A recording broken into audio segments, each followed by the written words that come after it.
gente, tudo bem? Estamos de volta no canal aqui no Projeto Terra Oculta. Um feliz 2017 para todos. Espero que passaram bem nas festas de fim de ano, né? E hoje vamos falar sobre um tema aqui muito vasto, né? Que eu já estive falando em alguns hangouts do Batista, né?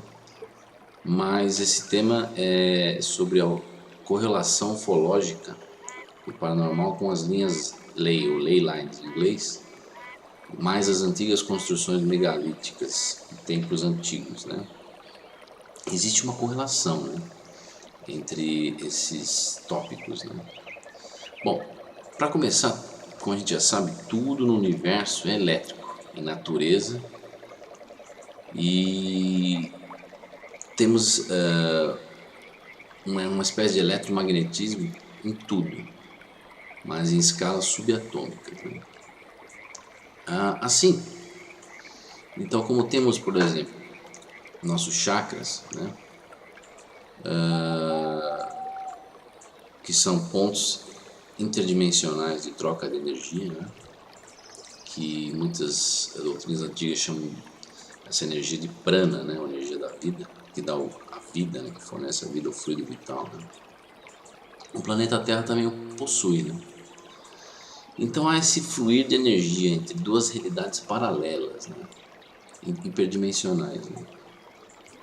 E esse vórtice energético no planeta, que nós temos em vários pontos do planeta, é o encontro dessas linhas, ley lines, né, essas linhas energéticas, né, que são um subproduto de certas falhas tectônicas, nas placas tectônicas do planeta, né, que através das aberturas dessas falhas, nós temos uma emanação de eletromagnetismo intraterreno, né. Então são pontos de tensão, né? E que tensão é essa? Isso tem a ver com o quê? Eu já estive falando aqui, com uma física, como é explicado por uma física hiperdimensional, ou seja, são pontos de tensão devido a um movimento angular terrestre, né? Vou te citar um exemplo, como já falei em física hiperdimensional. Existem planetas no sistema solar como Júpiter e Saturno que irradiam mais energia do que recebemos do Sol, por exemplo, né? Isso pode ser explicado através de uma fórmula matemática, inclusive. Nós não temos aquela fórmula de Einstein, energia igual a massa vezes a velocidade da luz ao quadrado.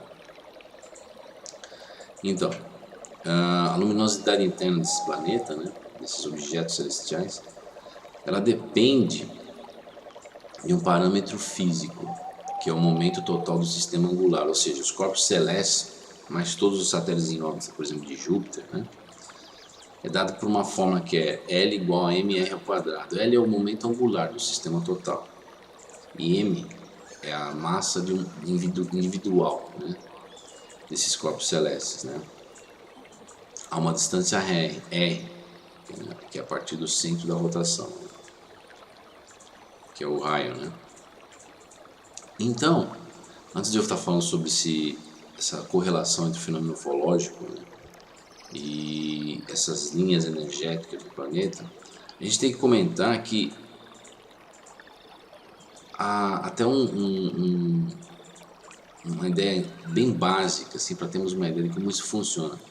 A existência de realidades hiperespaciais invisíveis, né, que através da transferência de informação entre uma dimensão e outra, são o substrato fundacional, literal, que mantém a realidade de tudo que nós temos nessa dimensão, né? O que eu quis dizer com isso? Que nossa realidade menor, ela está não só inserida dentro de uma realidade maior, mas a existência da nossa realidade depende dessa interação, dessa informação que vem de uma outra dimensão para a nossa, né? E isso é um substrato fundacional que mantém a nossa dimensão, a nossa realidade, como nós a entendemos, né? Então, essas linhas energéticas ao redor do planeta, né, elas são conhecidas desde a antiguidade, ou seja, há muito tempo atrás nós observamos construções de vários templos megalíticos, construções megalíticas, que os antigos já sabiam da existência desses pontos de tensão energética ao redor do planeta. Interessante que essa troca de informação e energia de uma dimensão para outra, ela possui um maior ponto de tensão a 19,5 graus de todos os corpos celestes, as esferas celestes, o planeta. E essas linhas energéticas ao redor do planeta, apesar de serem conhecidas então desde a antiguidade, elas foram redescobertas por um pesquisador inglês chamado Alfred Watkins, que em 1921 na Inglaterra verificou que grandes monumentos megalíticos, né, e templos, né, eles eram construídos, né, sobre essas linhas de energia ou no cruzamento dessas linhas. Então nós vamos ter vários monumentos ao redor do planeta, construções antigas como por exemplo a Ilha da Páscoa, Nazca, Paratuari, Tassili, Nadia, Giza, que estão todos alinhados num grande círculo ao redor do planeta, né? E também temos outros locais antigos, né? Por exemplo, que estão localizados a 1/10 do desvio do grande círculo que eu acabei de comentar, que inclui Petra, Persépolis, Piai, Sukhothai, a ilha de Anaton, Khajuraho, né? E outros monumentos importantes, né? Você tem, por exemplo, a construção de Stonehenge, na Inglaterra, perto ou praticamente em cima dessas linhas energéticas, né? Aliás, Stonehenge, muita gente andou me perguntando no canal, mas Stonehenge não é uma farsa, não foi construída no começo do século XX? Não, há uma explicação, inclusive que eu fiz um vídeo em Stonehenge, que vocês vão ver agora em seguida, né? Um vídeo rápido que explica mais ou menos o que ocorreu, né? E aí pessoal, aqui é o Caio do Terra Oculta aqui no canal. Estou aqui em Stonehenge. Hoje eu resolvi filmar um pouquinho a campo, né, com essa chuva. Vocês podem ver que aqui é o típico clima inglês, né? Chuva, vento. E hoje está começando a ficar frio aqui na Inglaterra, né? Eu falei, vou dar uma passadinha em Stonehenge e dar uma filmadinha aqui, né? Em vez de filmar só com fundo verde, né? Que eu costumo filmar só com fundo verde, né? Só que agora o fundo é real, né? Muita gente me perguntou no canal sobre Stonehenge, né, que viram fotos na internet dizendo que era uma fraude, foi construída. Na verdade, aquelas fotos são referentes à restauração de Stonehenge que ocorreu no começo do século XX, onde eles trouxeram os guindastes aqui, né, e colocaram todas essas pedras no lugar onde elas deveriam estar. E aí muitas pessoas me perguntaram, mas como que eles sabiam que elas estavam nessa posição? Por causa das marcas no chão e outras pedras, tinham uma ou duas em pé ainda, na verdade. E reconstruindo todo o site novamente arqueológico, né? Com verdadeiros guindastes no começo do século XX. Foi muito difícil a restauração de Stonehenge, como vocês podem ver nessas fotos aqui que eu coloquei também. Como vocês podem ver, muita gente fala de Stonehenge que tem uma idade de 5.000 anos, né? Mas na verdade Stonehenge eu acredito que esteja na faixa dos seus 10.000 anos, junto com Göbekli Tepe e Pumapunku e outros sítios arqueológicos espalhados pelo mundo, que datam mais ou menos de 12.000 anos atrás, né? Então, como vocês podem ver, as pedras foram restauradas e colocadas na sua posição original. E deu muito trabalho para levantar uma pedra dessa, várias toneladas, e vieram de uma pedreira muito longe daqui, muito longe daqui. Então, na verdade, deve haver uma tecnologia para colocar isso no lugar. Não é só simplesmente uma civilização neolítica, sem a roda, sem nada, que conseguiria fazer isso facilmente. Muita gente já tentou fazer isso, mas realmente é muito complicado trazer uma distância de mais de 200 km, 300, essas pedras aqui. Como vocês podem ver, minha filmagem vai ser curta hoje, né? Porque a chuva não para, né? E o vento.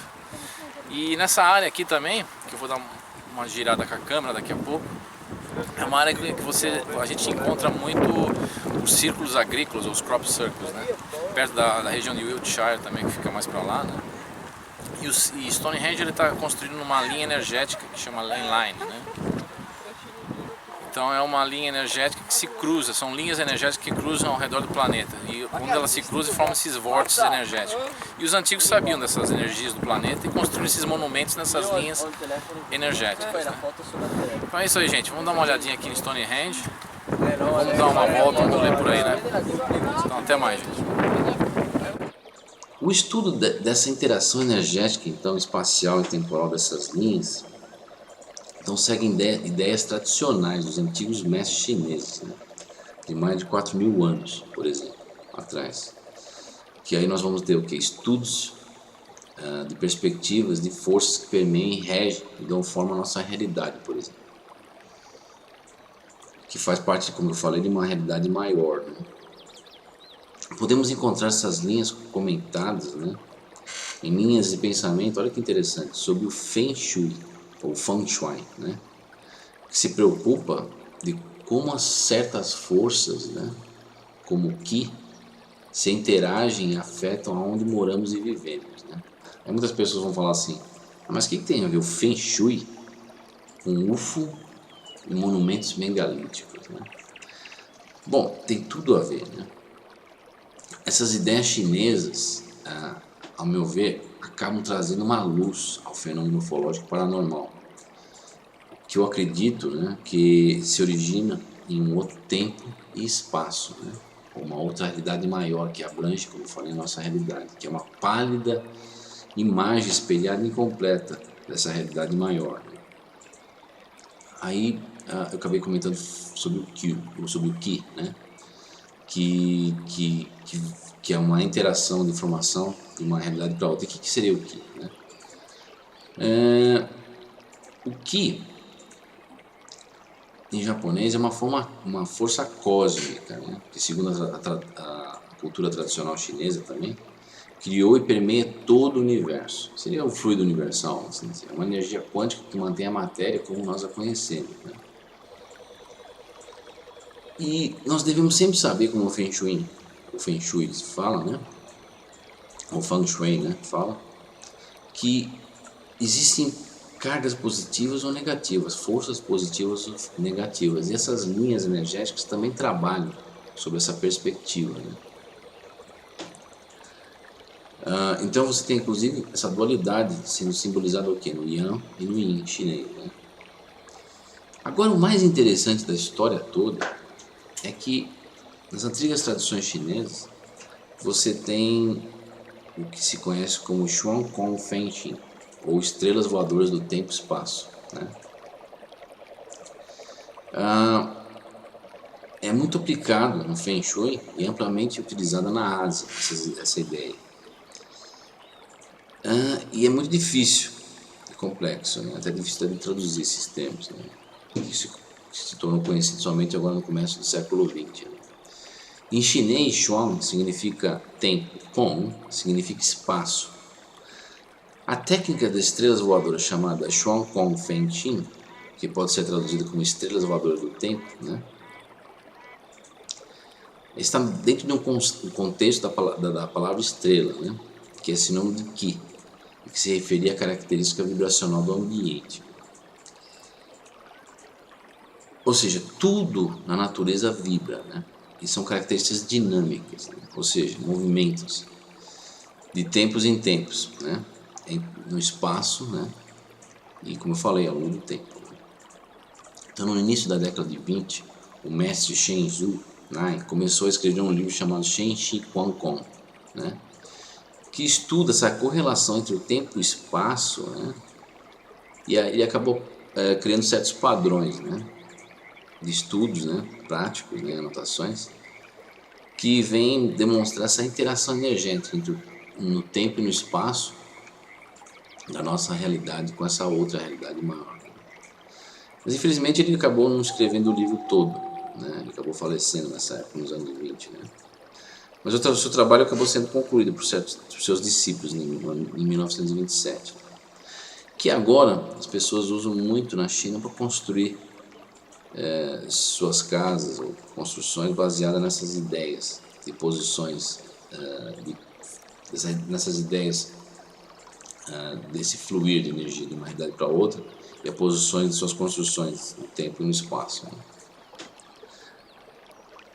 Então, o Xuan Kong Feng Xin utiliza raciocínio lógico, um conjunto de fórmulas matemáticas, né, que se refere a 4 aspectos, olha que interessante: tempo, espaço, né, ambiente e as pessoas, ou seja, consciência, né?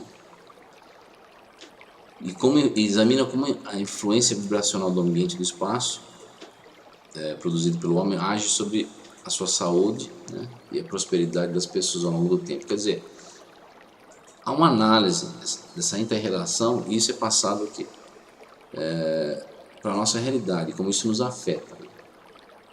Mas enfim, que tudo aí isso tem a ver com o fenômeno ufológico, né? Bom, tem tudo a ver. Porque como a gente sabe,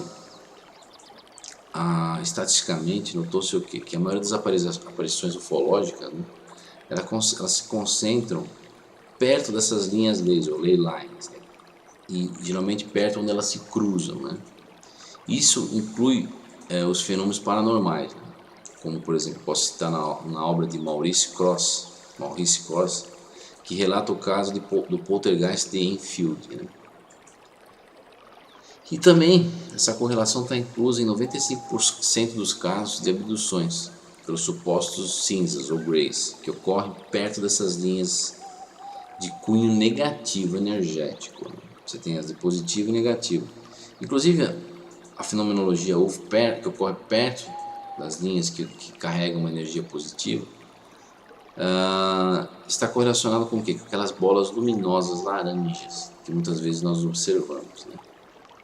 Para quem estiver interessado sobre com essa correlação do Feng Shui, né, e sobre essas aparições, né, fenomenológicas, eu até cito um livro chamado Amazing Scientific Bases, né, Bases Fantásticas Científicas do Feng Shui, pelo Dr. Wong Hen Tat, que é ONG Hen Tat, né. Ele tem acho que uns 3 ou 4 livros, 3 ou 4 obras que discutem, né, essa correlação, né, da fenomenologia, essas aparições e essas linhas energéticas. É um livro interessante, aliás. Então, observou-se o quê? Que na maioria das aparições ufológicas, não só há essa correlação dessas linhas energéticas ao longo do planeta, mas também essas aparições se concentram em um determinado dia da semana. Olha que interessante.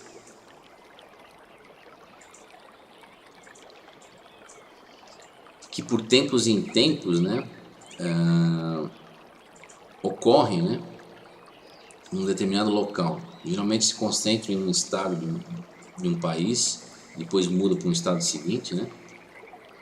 Isso até foi um estudo estatístico realizado por aquele jornalista americano, pesquisador e ufólogo chamado John Keel, quem tiver interessado, hein?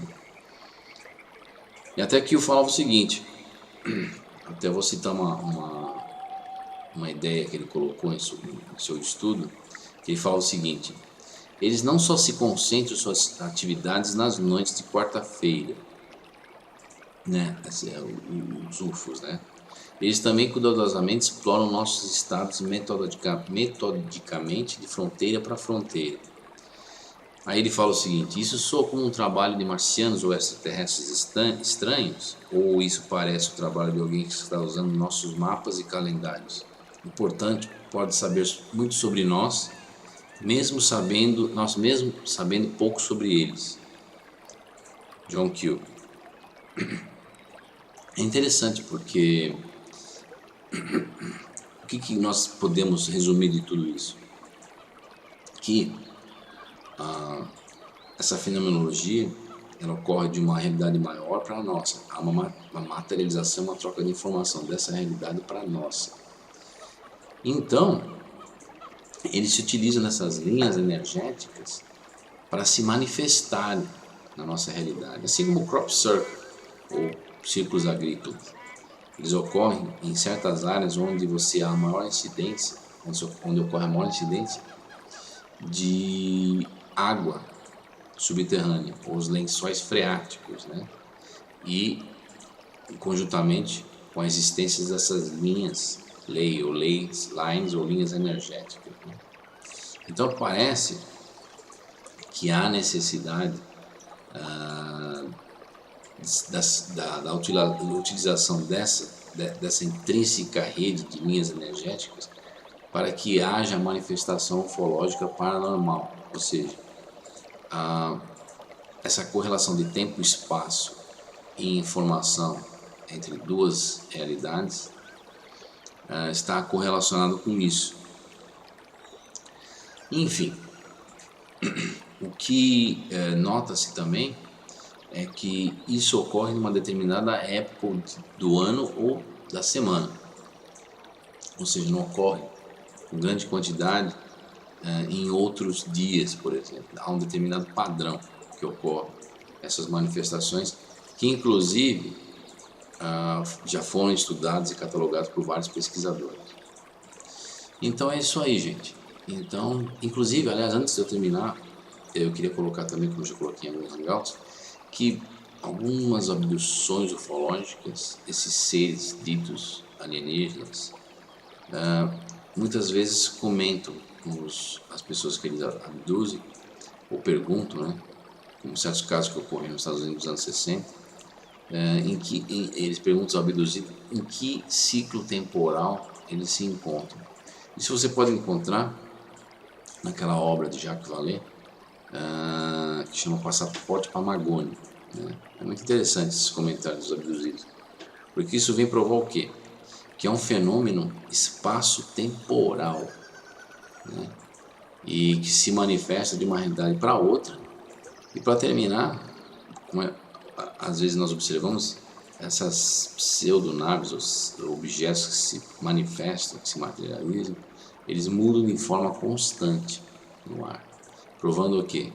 Que eles não conseguem, talvez, muitas vezes, fixar a manifestação ou a materialização de uma forma coesa, né? De uma forma regular, né? Ou estável. Então fica essa vibração ocorrendo e essa manifestação se transformando a todo instante, né? Então é isso aí, gente. Então espero que tenha uma boa semana. Vou ficando por aí. E esse tema eu vou dar continuidade em outros vídeos de uma maneira mais profunda e específica, né? Vou falar um pouco sobre geometria sagrada também, que é uma correlação entre nossa realidade e padrões geométricos em tudo que existe e em nossa realidade, em termos de matéria, né? E como isso se coloca, né? Mas enfim, é isso aí. Então tenha uma boa semana, gente. Mande suas perguntas para o canal, né? Eu vou tentar responder o máximo que eu puder. E vou continuar também fazendo alguns hangouts no meu canal e no canal do Batista também, de vez em quando. E é isso aí, gente. E como eu tinha prometido, eu ainda vou terminar aquele inacabado, né? A obra inacabada da Guerra Cósmica, né? Como que eu andei prometendo por aí, né? Mas é isso aí, gente. Então um abração e até mais e uma boa semana.